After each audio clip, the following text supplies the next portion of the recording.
What's going on, you guys? Welcome back to the channel ANDERZÉN. Today's video is going to be all about catching up on the Ml63 since the big job that was tackled when we first revealed the car on the channel. So I'll do a quick walk around, talk about things that's been going well with it and just overall experience so far. We'll also tackle the oil change and then real quick have something that we just picked up to install.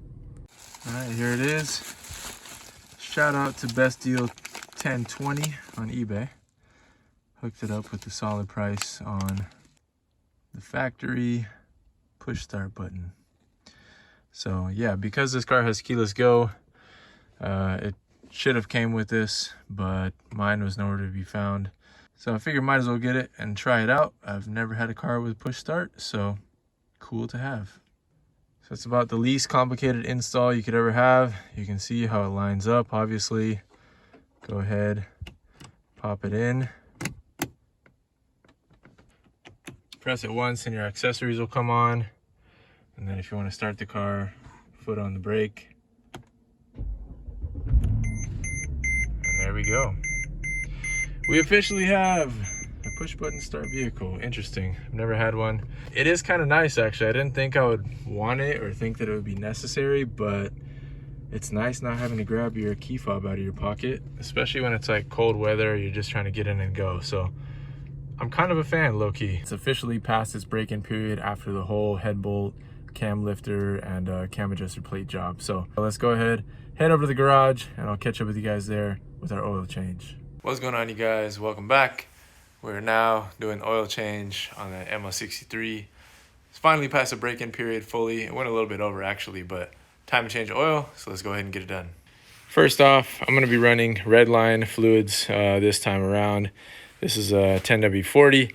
Factory calls for 0W40 or 5W40, but I live in a pretty easy climate as far as oil ranges. So this is your cold, this is your hot viscosity.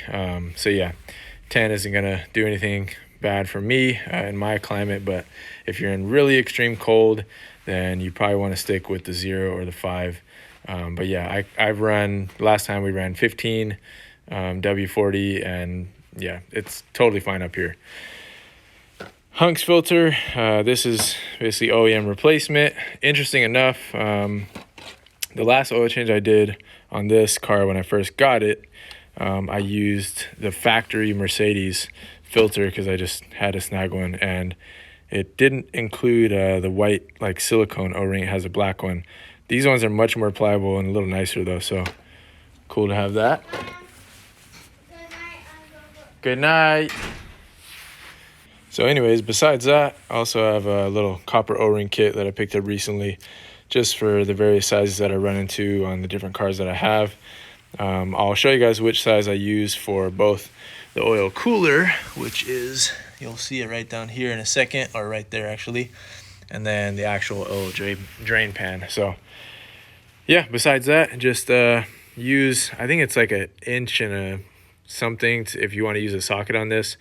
Otherwise, I just used a spanner wrench last time, monkey wrench. So that's what I'll do this time around. And I'm gonna, I don't know how warm, it's still pretty warm, so I should be good. I was gonna start up again, but we should be good. Real quick before we start, oil dipstick. Last time I was in here, I actually broke all the little plastic off of this because it was just not in the best shape, and I didn't want any of those plastic pieces falling down. So what I did, if you can see right there, is I actually cut a little slit in the actual wire right there so that I can tell where the full mark is. So right now you can see it's a little bit below that, but not much. The car's also been sitting for longer than you would typically do to check your oil level. But anyways, let's go ahead and get this thing underway. All right, guys, so like I said, just using a big spanner, get this thing started. And yeah, you're not going to be able to ratchet it, but after it gets to a certain point, it actually loosens up pretty easy. And then from there, you can pretty much just spin it nice and easy with your hand.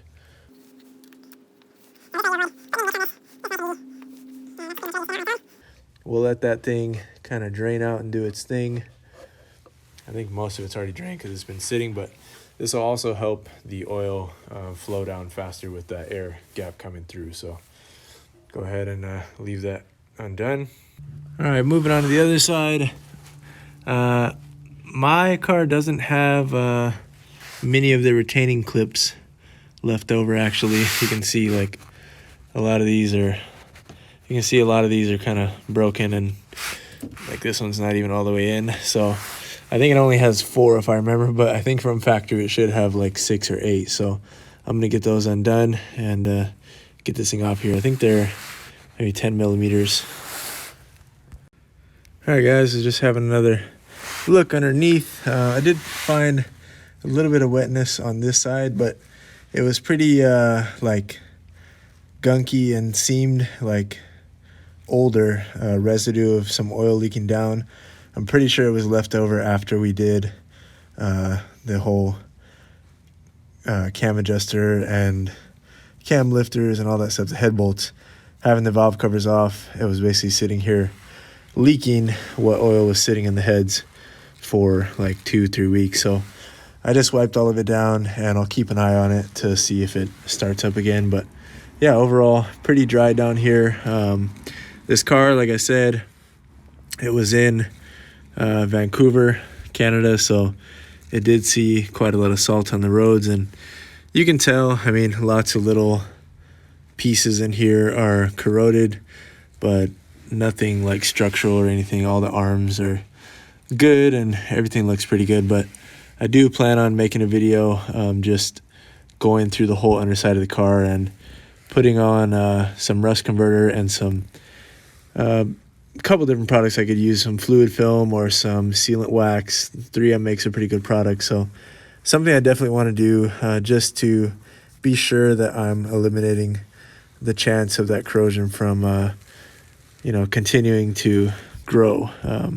It's not really gonna get anything around here anymore that's gonna make it start up again out of nowhere, but it also should be kind of put to rest when it's like this, rather than just let it sit and have the chance to get rotten. So yeah, anyways, I believe these drain bolts are 13 millimeters for the bottom pan and for the oil cooler. So I'm gonna go ahead and start with the bigger pan and get that drained, and then we'll drain the oil cooler. And because those bolts are 13 millimeter, you can actually use a 1/2 inch on them. Fits pretty much perfectly. Actually, I'll show you here. Actually better than a 13 mil. There's barely any play. So yeah, that should do it easy right there. It's on. There's like no play. So I'll use the 1/2 inch instead. I don't have a 3/8 13 millimeter laying around for some reason. It's gone missing. So I remember I used this last time. All right, oil is draining. Looks a little bit dirty, but we'll have a closer look once it's down in the pan and give it a once over. All right, while the oil's draining down there, I'll go ahead and replace the filter up top. All right, there it is, the AMG oil filter I used last time. This thing was like 27 bucks. Most I've ever paid for an oil filter, but like I said, I had to grab it from the dealership. That's one thing about the M156, because they're kind of a specialty one-off motor from AMG. You can find parts for them, but an oil filter I could not find locally besides the dealership. So that time around I had to buy it, but this time around, of course, went with FCP Euro, and this was like $6 for a factory filter OEM. So yeah, looking at this thing, it looks pretty good. I'm not seeing anything out of the norm. See like a little bit of glue in there, it looks like, but yeah, everything looks good. There's no shininess, no flakes that I'm seeing. So yeah, looks like the braking has been going well. Other cool thing about the M156 filter, you don't have a bunch of the little O-rings like the M113. You just have the one that goes around the actual oil filter housing cap. To lock this in, there's these little kind of arms on here, or fingers, and you basically just get it down in the center, lock it into place. Grab your pick tool and replace the O-ring, and you'll be good to go. One thing I'm gonna do actually, because I feel like there's probably other filters that would fit, I'm gonna measure the inner diameter and the outer diameter, as well as the height of this filter, because I'm pretty sure, like I said, there may be other filters that would work that wouldn't limit me to only ordering online for these filters. So all it really needs to do is sit tight on the stem here. It's not really pivotal that it stays locked on to the cap. So if I can get something that will sit firmly on this inner stem, should theoretically be okay. I mean, it's not a big deal, but it would be nice to know just in case if I was in a pinch. All right, this is coming to a slow dribble. I'll let that keep going for a while, and then I will go ahead and throw our bolt back in with the new washer. I use aluminum washers just because I have a ton of these that I bought for the M113s, and they fit perfectly on the drain plug for M156 too. All right guys, now that the main pan is done, we're draining out the oil cooler.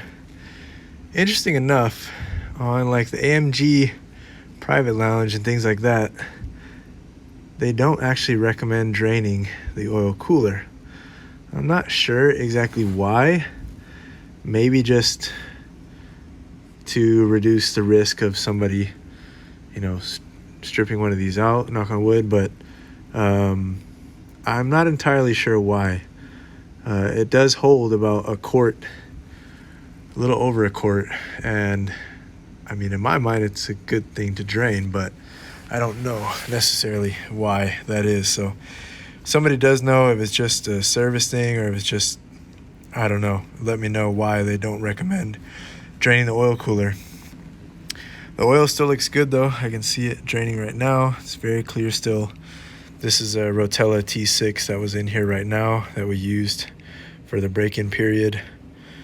And yeah, it looks like dirty oil, but not too bad.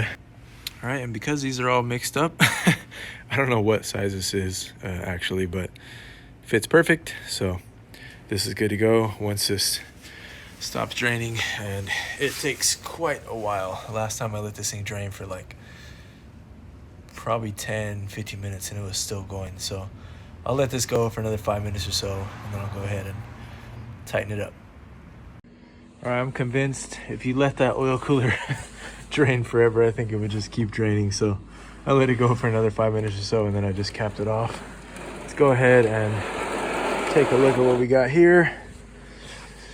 Nothing out of the norm. I mean, looks dirty. Looks like it did its job in that time period.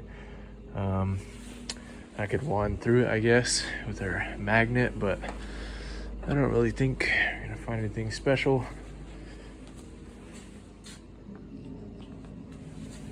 Let's go ahead just for fun.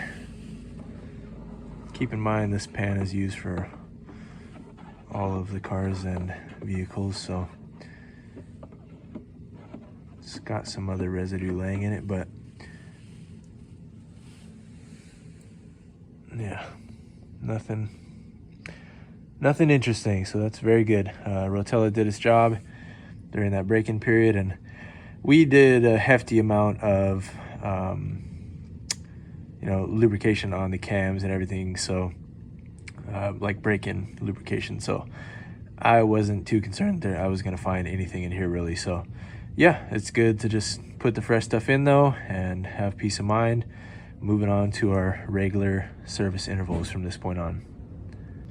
Now on to the most interesting fact. We need 10.25 quarts of oil, or 9.73 liters. This thing takes a massive amount of oil. So in my case, I have 3 gallons of Redline fluid. 10.25 quarts is about 2.56 gallons. So a little over 2.5 gallons should do it. I'll probably just do 2.5 because I know there's probably just a tiny bit of residual oil sitting in here anyways. So we'll go with 2.5 and then see what it looks like on the dipstick. This is my first time using Redline oil, by the way. I've used lots of their products in the past, but I've never actually used their oil. So I'm curious what it looks like actually. All right, let's go ahead and set you guys up somewhere. You can see me pouring the oil, and let's complete the last step of this.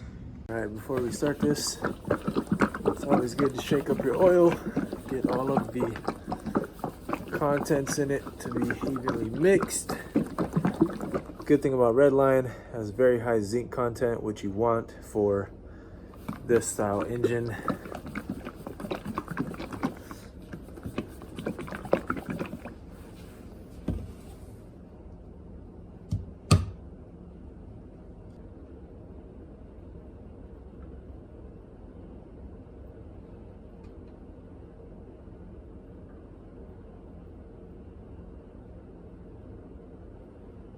It's got a nice color to it.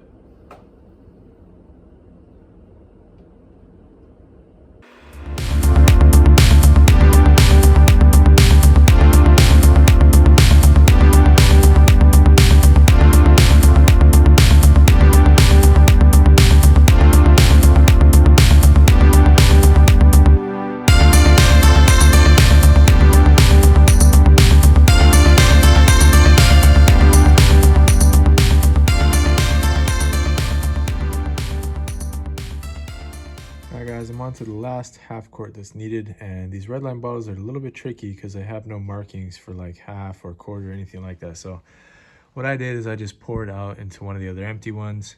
This is the one I poured into, so I'll probably put this left amount into the car. It's supposed to be about 2.56 gallons, so a little more than half, and I should be okay having a little bit extra in there. So I guess I could start with the lesser amount and then measure it. Either one of these, I guess I'd be okay. But yeah, it's just a little strategy to get closer to half rather than just having to barely see through these red containers as I'm going. All right, guys, everything is buttoned back up. Oil filter's in, cap is back on, all the oil is in. Need to put the belly pan on, but first, let's go ahead and start it. Make sure we got no leaks, and then I will stop it and double check our level before I take off. All right. Let's go ahead and start it up. I'll put it into accessory mode first.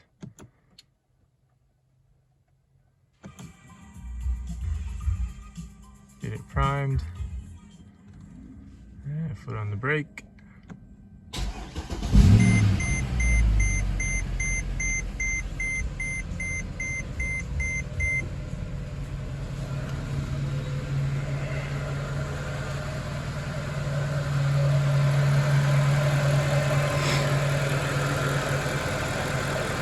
Nice and smooth. Go ahead and let it idle here for a few minutes. Double check we got no leaks underneath. Oh, yeah. I just sprayed a bunch of penetrating fluid, by the way, so just to give a little bit of film underneath. So yeah, it's not wet down here. It's not leaking.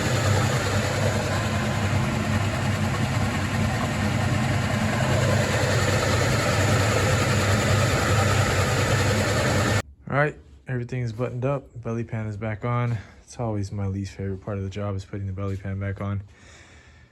Oil level looked good. I'll keep an eye on it as I drive it the next few days. But anyway, that'll go ahead and do it for this one. Oil change is complete. The break-in period is complete. You guys might know what that means now. The car can be entered into full send mode. Let you guys see exactly how much of a beast this thing is. And then it'll be time for Tony to work his magic on it with the Race IQ tune. Overall, this car has been fantastic from start to now of my ownership period. Went through obviously a dramatic kind of overhaul when we first got it, but even before that and since then, it's been great. My wife's getting a little more used to it, so she's been driving it a few times here and there. I've definitely been enjoying it as my kind of go-to daily driver in the past few weeks. So just wanted to check in real quick, guys, before I exit out of the video. The car feels extremely smooth right now. Very, very smooth on the Redline oil, like noticeable. So it's not like it's because just fresh oil, because the other stuff that was in there only had a few, few runs on it and not much. So I'm liking what I'm feeling so far. It's up to temp. Let's go ahead and give you guys a little bonus for watching the video. Give it a little launch. Ready? ESP off. Let's give it a dig.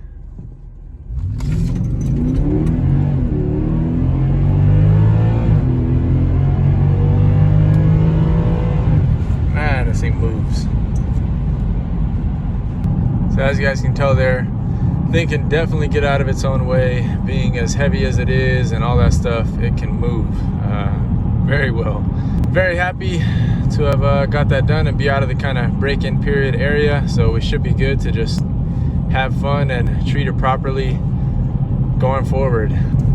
I definitely want to test out the sprint booster on this car. I think it can help out the 722.9 just like it did the 722.6. You really have to flat foot this thing to get it to hold the gear all the way to Redline. I think it might have quick shifted a little bit on first, just because it feels like you got your foot all the way down, but there's a little bit room to go, and you gotta really pin it to the floor if you want it to hold all the way to Redline. With the sprint booster on there, I guarantee it'll help that a bit, and it'll also just help with that initial kind of acceleration and pedal feel. Because in the coming weeks, you guys can expect like a full-on review post head bolt job, and just a full-on review of my limited time ownership, so we can kind of document it as we go, you know, 3 months, 6 months, a year, etc. So yeah, that'll be coming out soon. Lots of other stuff on the way soon. So anyways, thank you guys for watching. As always, like, comment, subscribe, and I'll see you on the next one. Peace.